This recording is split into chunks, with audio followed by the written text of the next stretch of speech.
Namo Buddhaya Bante. Namo Buddhaya. Bante, ini ada kejadian nyata dari keluarga saya di Palu. Jadi ceritanya begini Bante. Ada salah satu anggota keluarga yang kerasukan mendiang mamanya.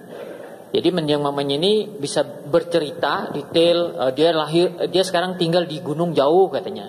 Nah, terus bagaimana keluarganya ini meyakini bahwa itu mendiang mamanya yang datang? Karena bisa bercerita detail tentang masa kecil, terus nama kecil yang bahkan orang lain jarang tahu. Terus tahu ada barang di rumah ini, di laci nomor berapa gitu. Tahu Bante. Juga yang merasukin ini bisa cerita, kamu sakit ini lambung, coba dijaga makan ini dan lain sebagainya. Pokoknya betul-betul meyakinkan bahwa itu yang datang, yang merasuki mendiang mamanya Bante.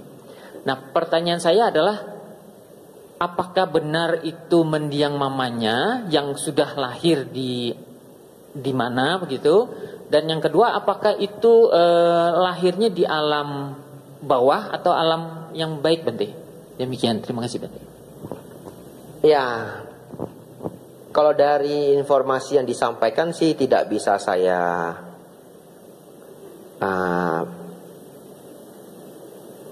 klarifikasikan itu semudah itu, karena saya kan tidak ada di tempat itu ya. Tetapi begini,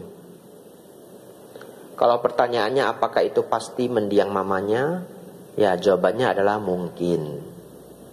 Ya, jawabannya adalah mungkin. Mungkin ya, bisa jadi juga tidak. Misalkan di dalam kitab suci kadang-kadang keluarga itu bisa diganggu oleh dewa.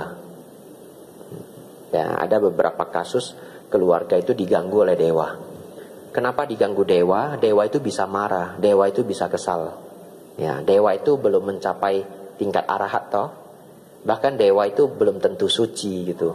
Ya, dewa dan makhluk suciwan itu dua hal yang berbeda. Jadi kemungkinan-kemungkinan yang mana kita bisa menjawab belum tentu itu adalah mendiang ibunya. Salah satunya adalah bagaimana kalau mereka dikerjai oleh dewa. Ya, dewa yang kesal dengan keluarga itu, dewa itu menyamar sedemikian rupa. Ya, tentu karena dia dewa, dia bisa mengetahui banyak detail. Ya, ini kemungkinan yang kedua. Kemungkinan yang pertama kan memang mendiang itu datang, ya. Kemungkinan yang kedua, mereka diganggu oleh dewa. Kemungkinan yang ketiga adalah yang kerasukan itu yang pikirannya terganggu. Itu juga cukup memungkinkan. Ya, dan kalau yang kerasukan itu keluarganya sendiri, ya tidak heran kalau dia punya banyak sekali detail-detail yang dia sendiri sadari, atau yang pikirannya itu karang sendiri, tetapi karangannya itu masih begitu dekat dengan kenyataan. Ya, ini kita cerita kemungkinan-kemungkinan terjadi ya. Ya. Kenapa? Karena saya kuliah studi psikologi. Jadi saya melihat banyak sekali kasus yang bisa muncul dari pikiran. Pikiran manusia itu sangat luar biasa. Apapun bisa diciptakan.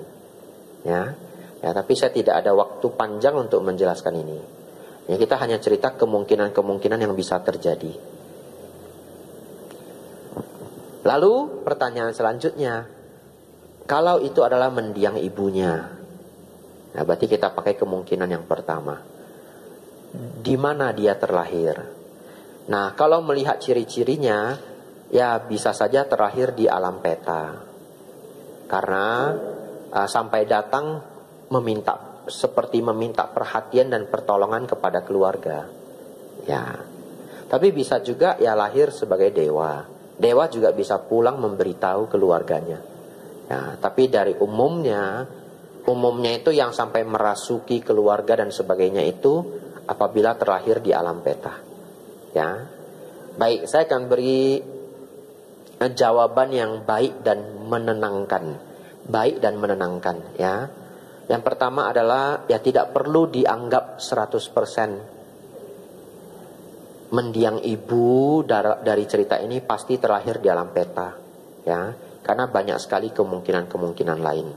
Tetapi kita pelimpahan jasa saja. Kalau memang terlahir di alam peta, dengan pelimpahan jasa ini bisa terbantu, ya. Jadi pakai cara berpikirnya orang barat, ya.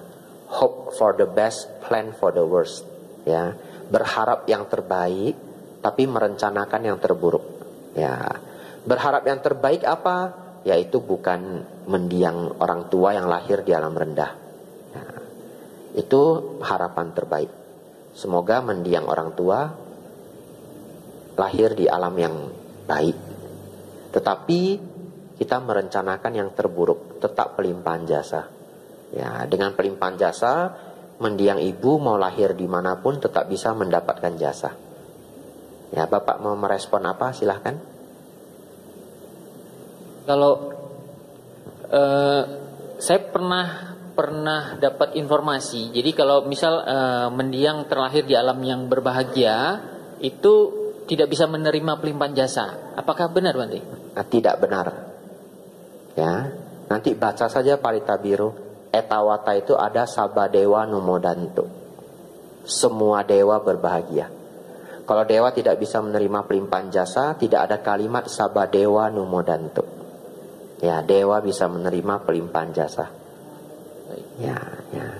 Baik, terima kasih, Bante. Sama-sama. Pertanyaan terakhir Bapak Ibu. Nah, 2 terakhir silahkan ya. Ya, Ibu dulu biar gantian. Ya. Selamat pagi Bante, Namo Buddhaya. Selamat pagi, Namo Buddhaya. Saya mau tanya mengenai dana, sila, dan samadhi Bante. Dari ketiga hal ini, yang mana yang paling utama untuk kita bisa mencapai tujuan akhir kita nibbana itu Bante? Itu aja, terima kasih. Baik. Nah, kalau ditanya yang mana yang paling pentingnya untuk kita latih agar mencapai nibbana, sejujurnya jawabannya semua penting. Sejujurnya jawabannya semuanya penting. Tapi saya anggaplah ini ibarat saya dapat pertanyaan olimpiade, harus dijawab, begitu ya. Ya. Maka jawaban saya adalah apa yang kurang di diri kita. Itu jawabannya. Dalam artian, bisa saja seseorang ketika bertemu Sang Buddha, samadhi dia sudah kuat. Contohnya pemuda Sariputta, pemuda Moggallana. Beliau berdua kan sudah belajar dengan pertapa lain, namanya pertapa Sanjaya, ya. Jadi samadhi mereka sudah bagus sebelum bertemu Buddha. Atau dalam keseharian, saya bisa berikan contoh. Orang yang belum pernah belajar Dharma, tapi baik hatinya sudah luar biasa baik, ya. Maka belajar berdana memberi itu bukan prioritas bagi dia, ya. Tetapi walaupun dia sangat baik menolong orang lain, dia tidak baik kepada binatang, karena dia tidak tahu bahwa binatang pun harus diberi kasih sayang, ya. Jadi walaupun dia baik banget ke semua orang, tapi kalau nampak kucing, kucing dia sepak, ya. Nampak anjing dia hajar pakai kayu. Nah,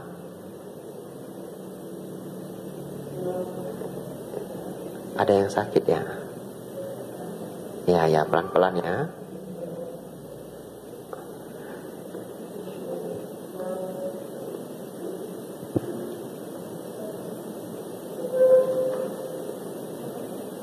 Baik. Nah, maka orang ini yang paling penting bagi dia adalah sila. Betul ya? Kita ajari 5 sila karena dana dia sudah bagus. Dana itu artinya pemberian. Dia sudah memang senang membantu, memberi waktu, memberi tenaga, memberi materi ya. Baik.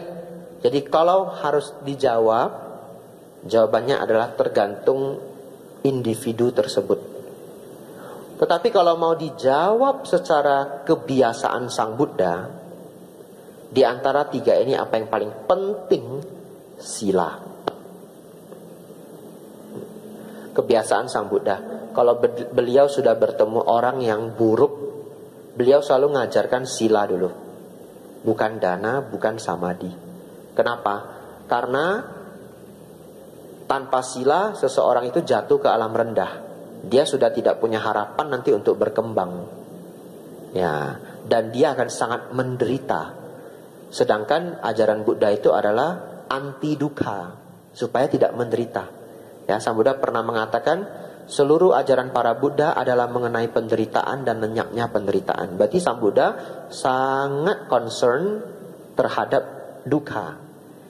Ya, kalau seseorang tidak merawat sila, dia bisa jatuh ke alam rendah. Bahkan ketika masih lahir di alam manusia, dia melakukan kejahatan, dia bisa dibakar hidup-hidup. Betul? Ya, ada orang mencuri di daerah dibakar hidup-hidup loh. Ya. Tapi kalau dia tidak berdana, ya dia mungkin hanya hidupnya kurang makmur, temannya sedikit, ya kira-kira begitu ya. Tapi dia nggak ada musuh, ya dia nggak dipukul orang, dia nggak dianiaya orang. Tapi kalau orang tidak merawat sila, dianiaya. Bagaimana dianiaya, Bante? Masuk penjara. Masuk penjara itu kan teraniaya, ya. Kalau hukum rimba dia bisa dipukul. Kalau di Thailand itu ada pencuri di pasar, pencurinya ditangkap, mereka ikat di tiang, terus dipukul ibu-ibu pakai sapu. Gitu. Kenapa yang mukul ibu-ibu? Supaya nggak mati.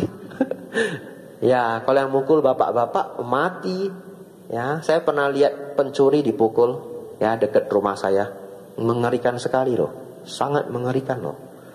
Yang mukul rame sekali. Lalu teman saya ikut, bogem 1-2 kali, teman saya bangga sekali. Saya heran sekali, apa bahagianya mukul pencuri? Tapi teman saya bahagia sekali. Ya. Lalu saya lihat sendiri pencuri itu dihantam dengan kursi lipat yang besi itu, ya, dihantam pakai kursi lipat. Sepertinya sulit dia bertahan hidup karena yang mukul sudah terlalu banyak. Itu karena apa? Melanggar sila. Ya, di antara ketiga itu yang terpenting secara urgensi, ya, secara urgensi kedaruratan adalah sila. Tetapi secara applied itu artinya aplikatif yang ada di lapangan, tergantung individunya butuh apa. Ya, kalau sebagai pemicu pencapaian yang tinggi, barangkali kita berpikir samadhi adalah jawabannya. Ya, karena samadhi yang membawa pada tingkat kesucian ketiga anagami, tingkat kesucian arahat. Nah, setelah kita bahas ternyata semuanya penting. Terima kasih pertanyaannya, Bu. Nah, Bapak silakan. Selamat pagi, Bante. Namo Buddhaya. Nama saya David. Saya mau tanya, apakah betul kalau kita sudah mencapai kesucian Sotapanna itu hanya butuh 7 kali kelahiran kembali di dunia ini, setelah itu mencapai Nibbana? Dan kalau kita lahir itu kan ada peluang melakukan kesalahan lagi dan berbuat baik juga gitu. Makasih, Bante. Baik, jawabannya hampir betul. Dalam artian 7 kehidupan itu adalah maksimal. Bisa aja 1 kehidupan, bisa aja 2 dan 3. Tapi selambat-lambatnya 7 kehidupan. Kenapa bisa begitu? Sebenarnya Sotapanna, pencapaian Sotapanna itu bukan gelar. Pencapaian Sotapanna itu adalah standar. Standar apa?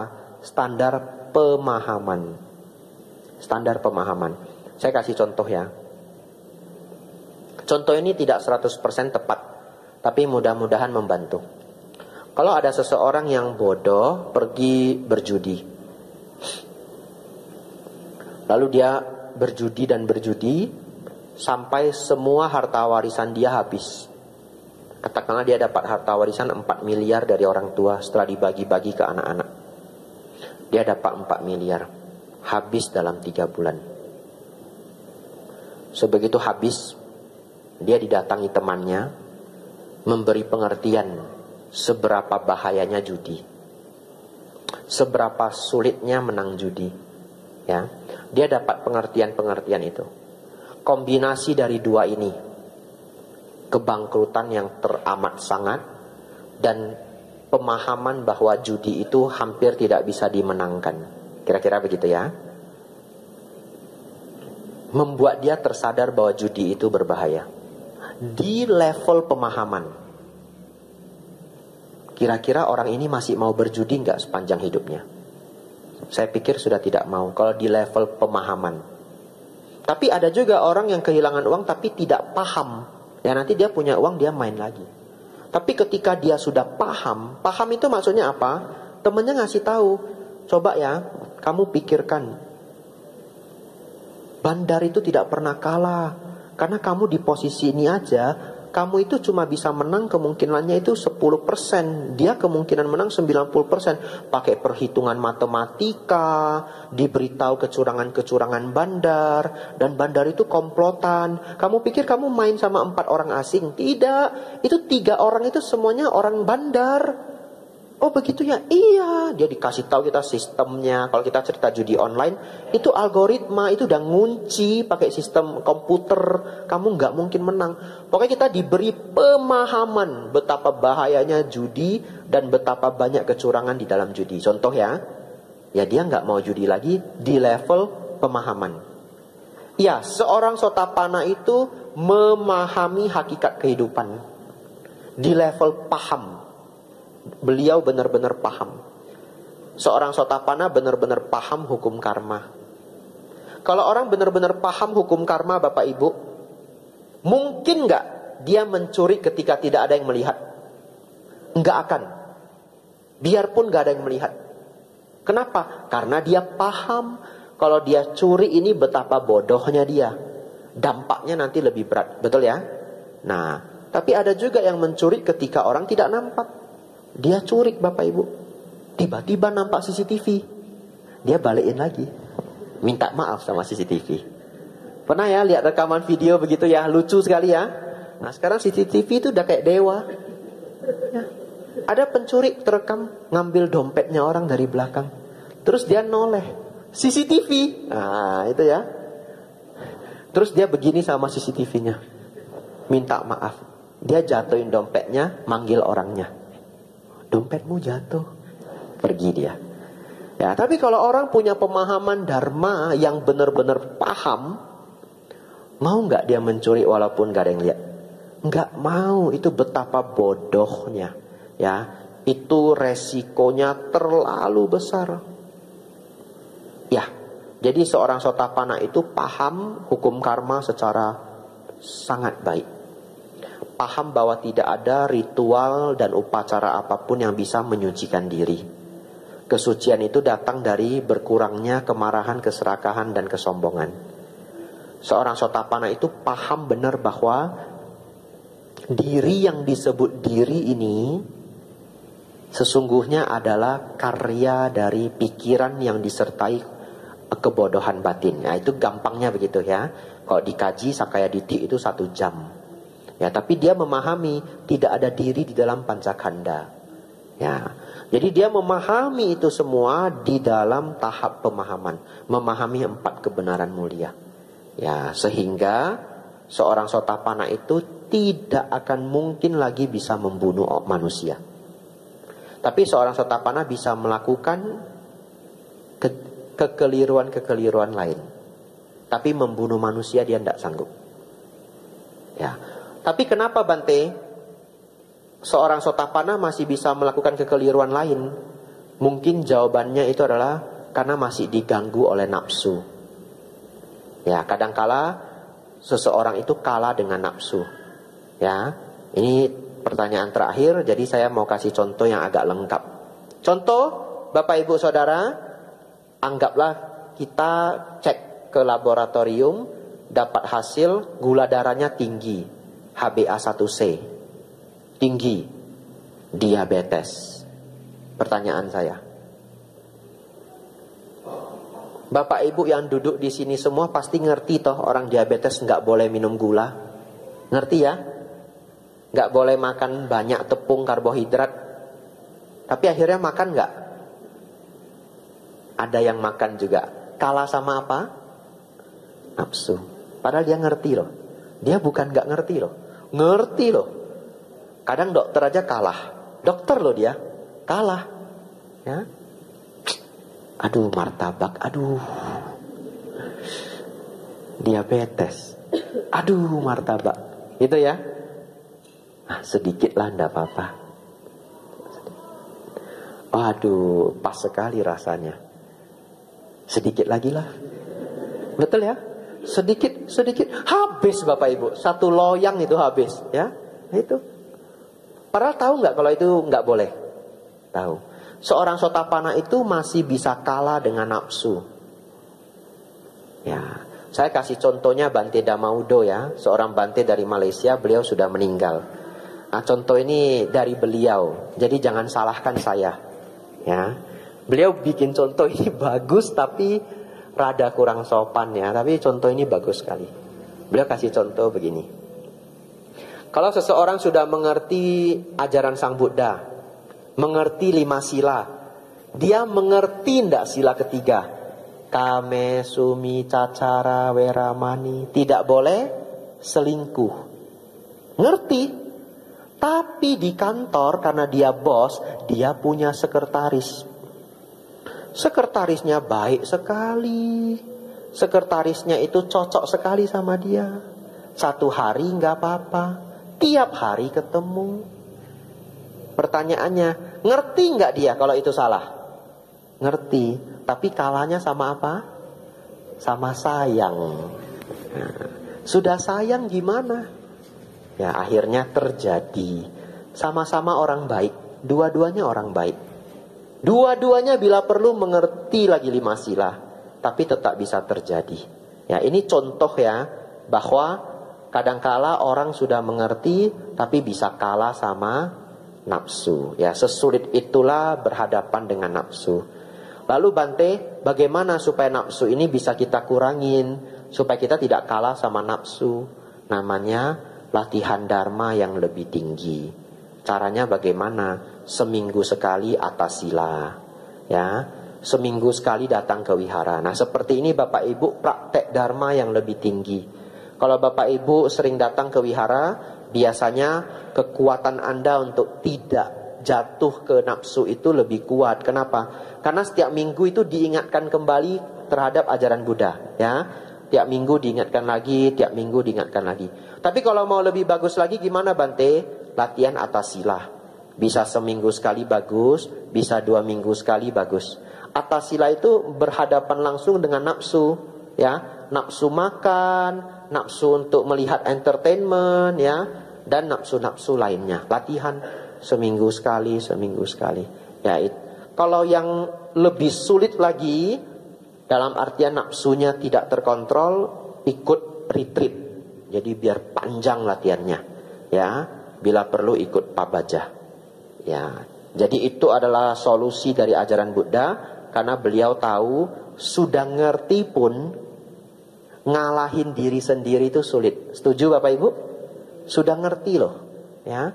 Semua yang di ruangan ini ngerti gorengan itu tidak baik terhadap kesehatan. Saya aja ngerti, saya pun ngerti. Tapi nanti pas makan siang tempe goreng, amsyong, brokoli, tempe goreng, brokoli, tempe goreng. Pilih mana Bapak Ibu? Ya. Di dalam sutta ada seorang sotapana, beneran sudah sotapana, tapi dia melakukan satu kekeliruan sampai mengguncang satu desa. Namanya adalah Sarakani. Silakan masukkan ke Google bagi yang penasaran. Sarakani, Sarakani. Tapi ada 2 sutta di dalam berdempetan. Apa kekeliruan Sarakani? Dia suka minum. Ya, dia suka minum minuman keras. Kendati pun demikian, Sang Buddha mengatakan dia seorang sotapana. Jadi satu desa itu terguncang. Ya, kenapa demikian? Ya, sotapana itu adalah ditembus dengan level pemahaman. Tapi beberapa sotapana itu masih kalah dengan sila-sila yang tidak. Dalam artian dikatakan oleh Sang Buddha, seorang sotapana itu hanya tidak mungkin melanggar pembunuhan terhadap manusia.